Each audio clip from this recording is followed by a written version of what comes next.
Off Script with Super E recommends listener discretion, as these real but sometimes uncensored stories can be filled with mature content.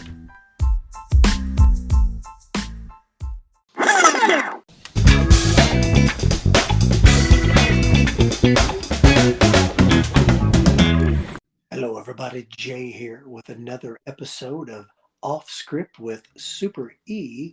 We've got kind of a different setup going on. Normally I'm at A-Train Studios sitting next to my good buddy A-Train, but damn if he didn't go and get the Rona. So I got the Rona. He's got the Rona. So A-Train's at A-Train Studios. Jay's at the new equipped J Studio, and as always, Super E's in Super E Land at his own private lair. Fortress of Solitude. Fortress of Solitude. So, A-Train, how you feeling, buddy? I'm feeling fine. Oh. No, I'm good. I'm on the downward cycle of the COVID. I'm feeling fine. If I sound a little hoarse, you're just going to have to live with it. That's good. And I think we do need, just for context, to let, because I don't know that we ever give the date. We just kind of watch these. This is October 4th, 2022. So A-Train got the Rona in October of 2022. I know. I made it 2 years, didn't get it. Now I got it. Yeah. I'm immune. I can't get it. I'm just immune. Okay. Hey, how about you? Have you had the Rona?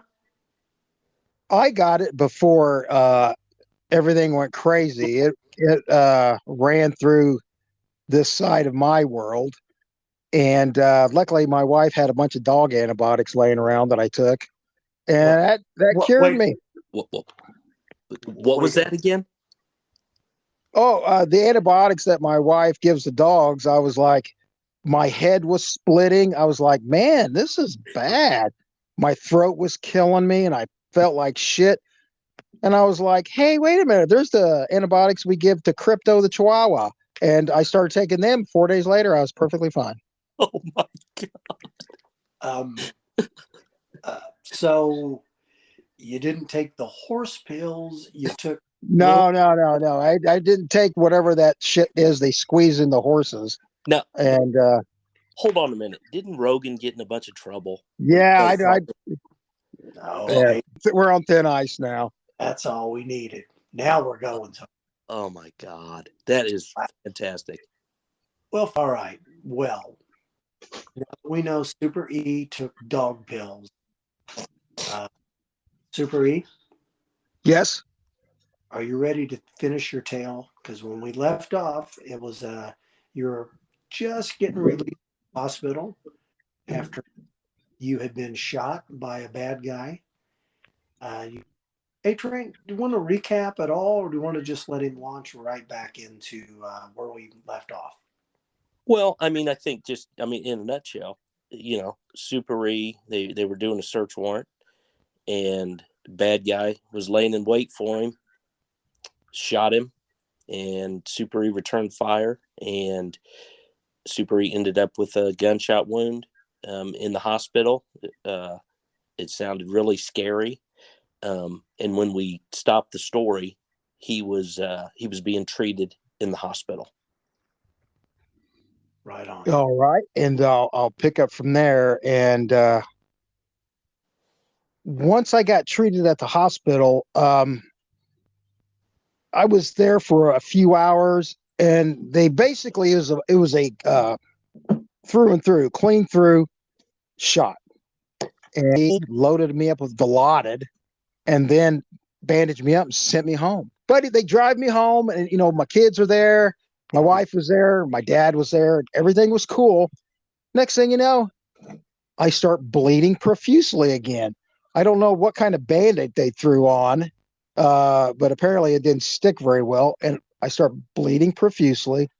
I'm like, I think I need to get back to the hospital because it was not going to stop. And I know there is a finite amount of blood in you before you die. So I was like, get me back to the hospital. I get back to the hospital, and then the shenanigans start, basically. I get back to the hospital and I'm in they give me a room. And then the next thing I know, it's like everything goes on super lockdown. And I'm like, what is going on? I've got all these officers in my room, outside the room. And the nurse comes in and goes, hey, your father said he believes gangbangers are coming back to finish off the job. And I go, what are you talking about? And the nurse told me, well, apparently some guys showed up to the hospital and were asking about my condition. And they relayed that information to my dad. And he immediately went, gangbangers, they're back for more. And next thing you know, I'm on lockdown. And it's like I'm trying to sleep and they had to check on me every hour. Like one of the gangbangers they were worried about snuck into my room and slit my throat. I'd be asleep. They'd have to wake me up and ask me if I was okay. And I was like, what do you guys really have to do? Oh, yes, that's what orders. It's like, like Tom Cruise was coming down from the ceiling with a blade in his teeth to do me in. But I'm like, why do you think there's gangbangers? Oh, your father said so. What had actually happened, I found this out 10 years later. I had two cousins in their 20s. They were driving down the highway, going right past the hospital, going to a Pacers game. That might be a hint where we were from. They were going to a Pacers game over the radio. The newscast came on, and they see I'm sorry, bleep.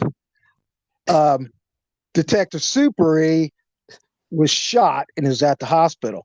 My two cousins in their 20s said, hey, we're right by the hospital. They zipped in, went to the counter and said, hey, how's our cousin doing? And they said, well, he's doing pretty good. We think we'll relay the information that you came by to check on him. And they said, thanks. We're going to the game. Tell him we came by to wish him well. Well, once that information got from that nurse to my father, it's like the cartel was coming in with guns blazing. Oh my So would God. this be safe to say then these were cousins on your mom's side if your dad didn't know your cousin? No, these were cousins on my dad's side. He did all the nurse said was two young men come in there to check on your son's condition. And he went straight to gangbangers coming back to finish off the job. And it was his nephews. It was his nephews. And so I didn't get any sleep that night. Oh God. Every hour on the hour they were coming in, waking me up. Are you okay? Yes, I'm okay. I'm sleepy, but I'm okay. And so then, everybody is treating me like gold, well wishing me and all this. And the next day when I get home, everybody's calling me, asking me how I'm doing. I'm talking to everybody. And then later, I get a phone call. And it says, Detective Super E, this is your mayor. And he goes, how are you doing? And it didn't sound like our mayor. It sounded like somebody playing a trick on me. I thought it was Smitty. You guys remember Big Smitty? Oh yeah. Yeah, Yes. He recently passed on. We all miss him. Yep. I thought it was Big Smitty playing a joke on me. And I go, yeah, right. It's the mayor. He goes, well, yes, it is. I go, stop it. I'm not falling for this shit, Smitty. I know it's not the mayor. Quit fucking with me. And he goes, no, Detective Super E, this is the mayor. And I said, serious? And he goes, yes, I'm seriously not trying to play a joke on you. I just want to know how you're doing. And I want to thank you, for everything you do. And I was very appreciative, but I was very embarrassed that the mayor called me up and I thought it was one of my goofy partners playing a trick on me. You thought it was Big Smitty. I thought it was Big Smitty pretending to be the mayor, and then I made a fool out of myself. He was very gracious about it, and we had a long talk, and he was very nice. And so it really hadn't, I knew I had been shot, but it was like an out of body experience. It's like I was looking at somebody, it happened to somebody else, because, I'm still alive and I wasn't in pain and I was no longer bleeding. So it was very strange. And I didn't know how close I came to death about the almost hitting my artery, a quarter of an inch. I wouldn't find that out for another 2 weeks. But as the days went by, I was, dealing with people coming up to me, asking me, what was it like? A lot of the SWAT guys were like, what was it like to be in that gun battle? Because remember, the gun battle was only like 1.5 to 2 feet. That's how close our guns were to each other. Which is not uncommon. Yeah, that's not uncommon. And so I was explaining it, and it was weird. It was like I was kind of like a celebrity now. And normally I just thought of myself as a celebrity, but people were treating me like it. So I was, I was just, and people were started talking about you might be dealing with the after effects of being. It's like, yeah, I don't really feel that way. I'm lucky to be alive right now, and I feel great because I'm still alive. I just feel like I'm the luckiest guy in the world. So I was feeling good. I wasn't having flashbacks. The only time I had a flashback was that night. I just had a dream. In the dream, I saw his face again, right when he shot me, and it was so angry. That was the only time I had any type of flashback. After that very first night, that one time, never again. And so everything was like, I was off for 3 months. They kept saying, oh, you know what? Just take another month off. And I was like, okay, because remember, this was just a clean through bullet hole. And after a couple of weeks, I was feeling fine. Mm-hmm. And so they made me go talk to a psychiatrist. Mm-hmm. It's just a normal thing. And as I'm talking to the psychiatrist, he's kind of like going, he's saying the same thing the other officers were talking about. He goes, listen, you're going to be dealing with something called PTSD. And I didn't know what it was. I said, what is it? Post-traumatic stress disorder. I go, isn't that what our military have to deal with once they're done with combat? He goes, yes, but it happens to police officers too. How often have you seen horrible incidents, death, injury, people in distress? I go, well, quite a bit. And he goes, yeah. And you just recently had that very violent confrontation where you shot somebody and he shot you. Luckily, we were both alive. The person that I shot, he's alive. And so I said, yeah, I kind of see what you mean, but I was still feeling good. This is like 6 months, about 6 months later after it, I was still feeling good. I was kind of like, what's that song? Walking on Sunshine. Mm-hmm. And so I'm like that, I'm walking on sunshine, feeling good. And this PTSD, it doesn't affect me. It's not going to bother me. It's not real for me. Right. It's not going to affect me.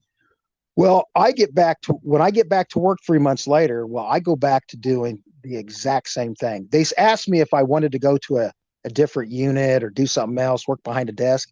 I said, I'm not going to let these sons of bitches run me out of the job that I love doing. I went right back to doing the exact same thing I was doing. Hand-to-hand buys, doing search warrants, the whole thing. Right. And so, about a year goes by after being shot, and the Katrina and the Waves soundtrack in my head started evaporating, especially at night. It was more like Metallica screaming at me. Mm. It's like I owed them money and I wasn't paying them back. And they were like, you worthless piece of shit. That's what was going through my head. It'd be like 3 or 4 in the morning. These loud screaming voices. We're telling me you're a worthless piece of shit. You didn't deserve to live. And I was like, what in the hell is going on? And I couldn't stop it. I couldn't control it. And then I noticed at work, usually when you're doing undercover stuff, you're calm and cool and collected, because if you let your anger get to you, then you become the tunnel vision. You're not focused on everything around you. And that's when you can really get hurt, when you're doing the undercover stuff. Right. So they had me out on the street making these street corner buys off drug dealers. And that was a lot back then. That was a big problem. 1999, 2000, big problem, street corner drug dealers. Well, I'm back out there going from corner to corner buying off these guys. And these guys, you know, they're not the most friendly guys in the world because the drug dealers look down on the drug users. And they just looked at them as how to make money. And the drug users were beneath them. They were just how to make money. So they looked at me as a lesser person. And so they would talk shit to me as I drove by. And one day they'd sell to you, the next day they'd go, "You piece of shit, get out of here. Fuck you, you piece of shit. You're probably working for 5-0." Normally I would just let that run right off my back. And then it started getting to me. I don't know why. It was like a trigger mechanism. When they started talking shit to me, I started getting mad. And they were used to people just driving away, the drug dealers. I mean, the drug users. None of the drug users would even confront the drug dealers. Well, here's me. They start talking shit to me. And then I slam on the brakes and I'm jumping out of the car. And they're like, "Oh my God, here comes Helter Skelter." And they were all scattering. And I was like, and then it was like, I would kind of calm down a little bit. It's like something took over. And I was like, okay, this isn't good. I need to find out what's going on. This is getting bad. At night, I've got voices telling me that I'm not worth it. I'm not worth living on this planet. Other fallen officers that actually died were much better than me, and they should be alive, and I should be dead. It was kind of like one of those things. Man. And the thing that really got me, I didn't really have much of a reaction after I got shot. But not too long after I got shot, a trooper did a traffic stop, and the person he stopped was in a pickup truck. And as the trooper got out of his car, the driver of the vehicle got out of his truck with a rifle and started shooting at the trooper. And the trooper was hiding behind his door, and he was, asking for help, telling what was going on. He knew he was trapped. He couldn't get away. He was overmatched in gunpowder, and he was doing the best he could, but he did not survive that incident. He was shot and killed. When I heard about that really hit me hard because I realized he was suffering for 10 to 20 seconds in that gunfight of knowing that he couldn't win that battle at the time because, I don't think his backup was there. And he was being shot at over and over and then was eventually shot and died. And that's what really got me. It's like he didn't get a chance to live and I lived. So there was kind of like a guilt thing going on there too. Other officers dying and I survived. So it started getting worse and worse and worse. So I had to go back to that psychiatrist and he was like, basically like, I told you he was going to deal with this. And I said, well, how do you cure it? And he apologized. He goes, we don't have a cure. We could do the best we can, but you got to live with it. And I was like, oh my God. And so I found out if I stayed busy and if I concentrated on work, I was okay because it seemed of, buying drugs and doing this stuff. I wasn't thinking about the other stuff, and that's where I felt safe was, going out, going in the house. It seemed like the more dangerous it was, the less I was thinking about these PTSD demons that were taking over. And then you think at work is where you felt like you could control everything. That's exactly right, Jay. I was in control of it. I was in control of what was going on. Once I got home and I was in bed asleep, and then I would wake up at 4 a.m, I couldn't control that. Nothing I could do. And then once about 8 o'clock came around, it dissipated. And I was able to start my day, but everything had to be a strict routine. One of my partners, he was severely injured and almost died from having a cut artery from doing a search warrant. He told me, you're going to find out that you have to have structure to keep your sanity. And again, this was right after I got shot. And I was like, oh, I'm just happy to be alive. Well, I found out he was right. I had to have structure. I had to have a routine. And if it got altered, it messed me up. I got irritable and all this. So I was able to work help me deal with it. And then my oldest kids, they were involved in sports and I was able to concentrate on them. And so I was able to live with it. But as it started going on, it started getting worse and worse and worse. And I was doing the best I could to stay sane. But by 2005, one day, told me that I looked kind of gray. Hello, everybody. Jay here from Off Script with Super E. As you can tell, we kind of abruptly ended the episode that we were just airing, and that is due to some personal feelings, some personal stories that came out from Super E due to his PTSD after this event. And A Train and I have been discussing this, and we realize how real PTSD is, and it actually affects anywhere from 15 to 35% of all police officers, public safety personnel, dispatchers, and it's very real as came out in the stories that Super E was telling us. At this time, we're not going to continue with this episode. A Train, would you agree with that? Yes. The parts that were not airing, I mean, they were powerful for both of us. And, we never knew the extent of, of Super E's, PTSD and how it affected him. And, we just thought, some of the things that came up, I just think they were so personal and serious. We just didn't feel that it would be responsible to air that. I think it's more of a private issue, for Super E and his family and everything. And so I know the listeners, probably would love to hear more of it, but we just didn't think it was really the responsible thing. But I would tell you, I mean, I don't want to speak for you, Jay, but I mean, it really, I know PTSD is real. I just had no idea how it affected our friend, and I feel bad about it because I feel like maybe could have done something for him at the time.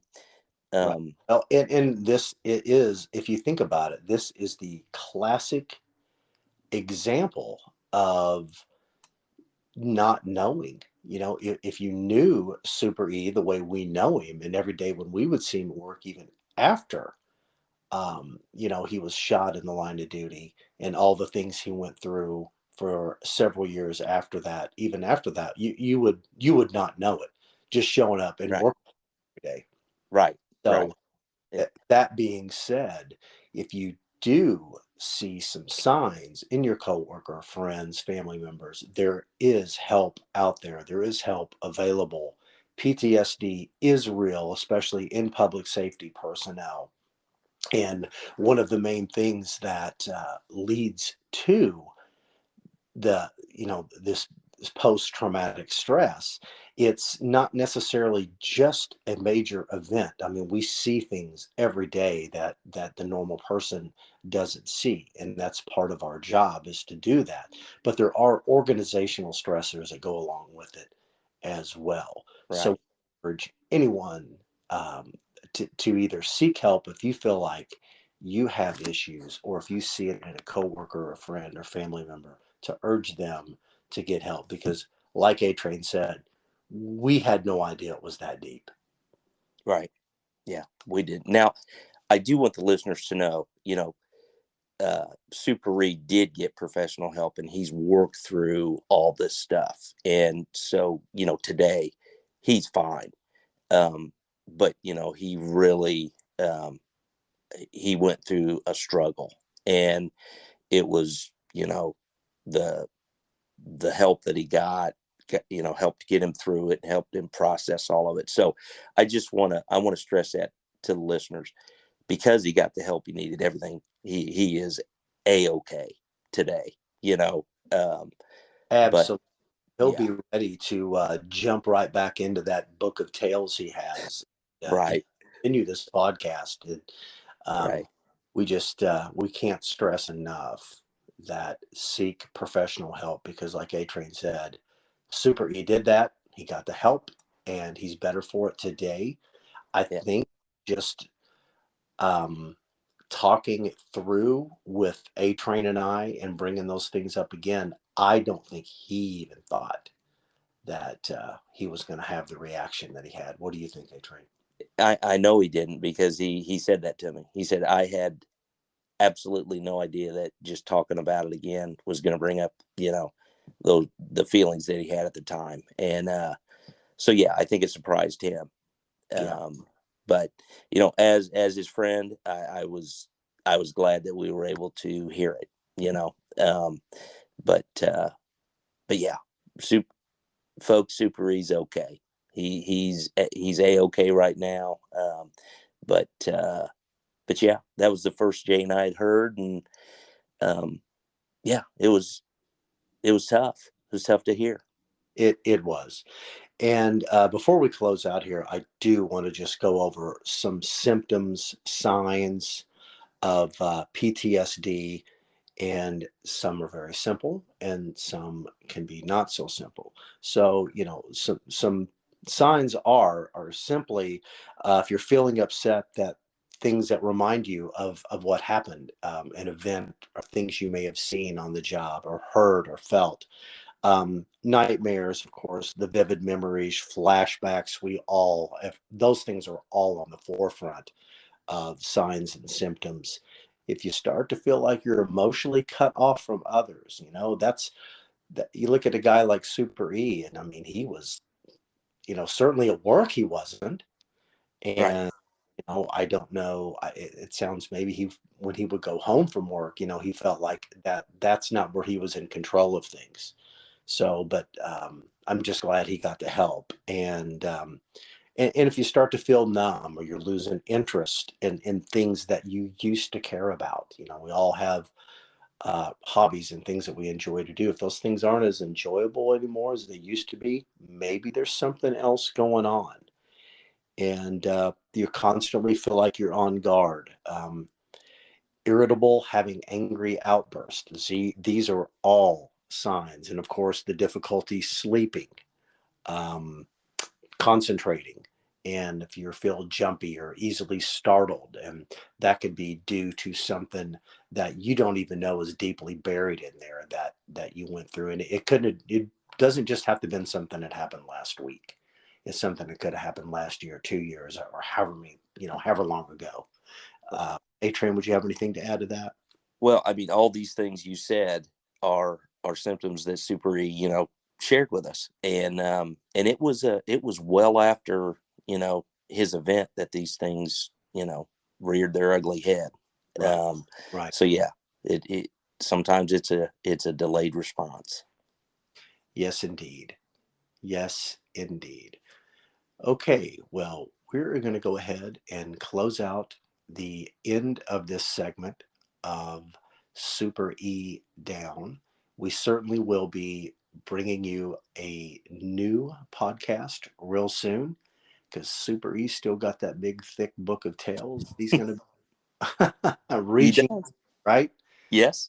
Reach right in there and give us something real soon.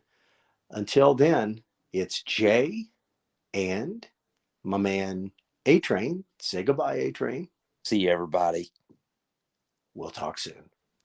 Bye.